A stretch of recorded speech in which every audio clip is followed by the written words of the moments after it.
C'est l'histoire donc de Carole et de Luc, un couple marié, qui malheureusement se passe pas très bien leur entente.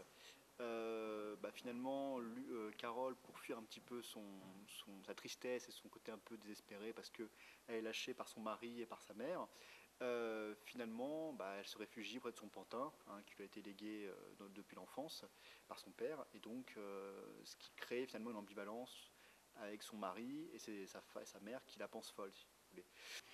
Il y a une très bonne ambiance à Bâtard, c'est une association qui bouge beaucoup, qui permet de faire beaucoup de choses, hein. Vous pouvez faire la technique, vous pouvez faire que de la comédie si vous voulez, du maquillage, il y a beaucoup de choses à faire et c'est vrai que quand on rentre à Bâtard, on a du mal à en sortir, quoi.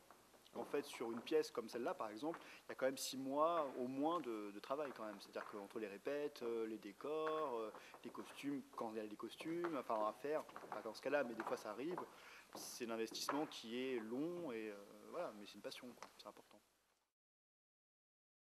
J'ai déjà pas mal d'expérience dans le théâtre. J'ai commencé quand j'avais 7 ans. Et donc j'ai fait beaucoup de choses, outre les petites pièces dans le village local, le lycée, j'ai fait un an en cours Florent et voilà, pas mal d'activités associatives également. Et je fais aussi de l'improvisation. Je suis conseillère sur les entreprises dans la banque, donc rien à voir. Et pour moi, honnêtement, ça ne me demande pas beaucoup de sacrifices par rapport à ma vie professionnelle, ça me demande surtout beaucoup de sacrifices par rapport à la vie personnelle, parce que du coup, les soirées sont beaucoup réservées aux répétitions de théâtre, et du coup, ça laisse peu de temps pour faire d'autres choses derrière. Donc c'est surtout par rapport à ça. Depuis des générations, notre famille ne fait que dilapider l'argent accumulé par nos aïeux. Une famille de rentiers. Mais tu deviens complètement folle, ma fille.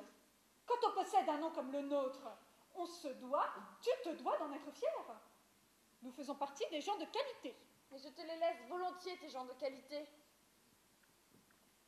Pour moi, la seule vraie qualité, c'est celle qui vient du cœur. Pour moi aussi, figure-toi. On ne parle pas le même langage, maman. Je suis à Bâtard depuis 2006, donc j'en suis à, j'en suis à 3-4 par an. Donc depuis 2006, ça commence à faire. Je suis étudiante en plus et je fais une année spéciale, donc c'est 2 années de master en une. Donc c'est aussi beaucoup de travail. Donc je suis à la fac de 8h à 18h un peu et puis après du coup j'enchaîne avec le théâtre. Donc c'est des sacrifices par rapport à ma vie d'étudiante puisque je ne peux pas travailler le soir. Donc il faut que je carbure au niveau de mon travail scolaire.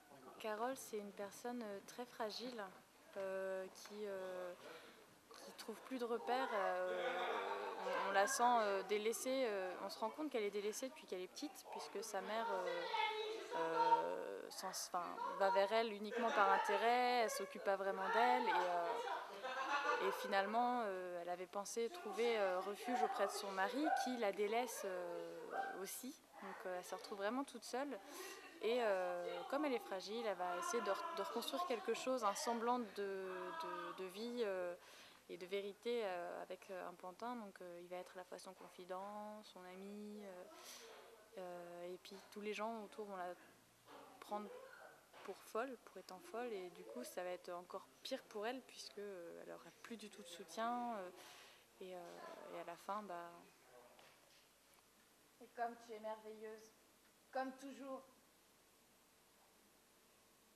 Ta nouvelle coupe de cheveux te va à ravir. J'ai déjà fait à Bâtard, donc 2 pièces de théâtre, plutôt du comique par contre, où je jouais 2 premiers rôles l'année dernière, donc voilà. Là c'est vrai que ça change un peu parce que c'est du dramatique, donc c'est tout autre style. La grosse différence, oui, c'est qu'on a du coup aucun ressenti du public, on n'arrive pas à savoir si l'émotion passe vraiment, et ça c'est vrai que c'est assez difficile. Quand on joue du comique, on sait direct si ça marche et on peut vraiment jouer avec le public. Là on n'a pas ce retour et c'est vrai que faut vraiment faire un travail sur soi-même et pas rechercher les réactions du public, quoi. Alors donc le pantin, en fait, il incarne à la fois l'ami imaginaire, la pensée intérieure, un peu des différents personnages qui évoluent sur la scène. Et donc voilà, il a un peu différentes facettes, donc c'est un personnage assez schizophrène à jouer et du coup assez intéressant. Voilà. Je suis étudiant, je suis en master, donc c'est vrai que voilà, faut lier ça avec les études. Je suis en même temps président de l'asso, donc c'est vrai qu'il y a pas mal de choses à gérer à ce niveau-là, et voilà, c'est pas mal de travail à gérer à la fois une pièce et en même temps la vie à côté, quoi.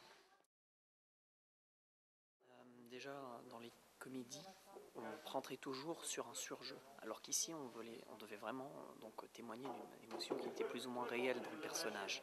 C'était un univers complètement différent. Ça, c'est, on va dire, le plus grand obstacle à surmonter quand on commence à travailler une pièce dramatique et qu'on a l'habitude des comédies, surtout un peu amateurs. Je suis actuellement étudiant. Donc c'est pas vraiment un métier, mais ça prend énormément de temps et c'est surtout un emploi de temps qui change régulièrement. Ce qui a fait, je devais prévoir mon emploi de temps minutieusement et à l'avance, environ un mois à l'avance. À plus tard.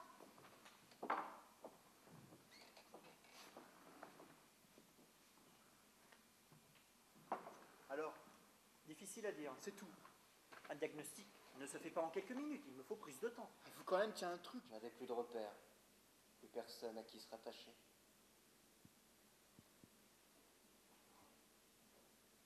Et rapidement, elle m'a attribué un nouveau rôle. Après tout, je ne suis qu'un pantin.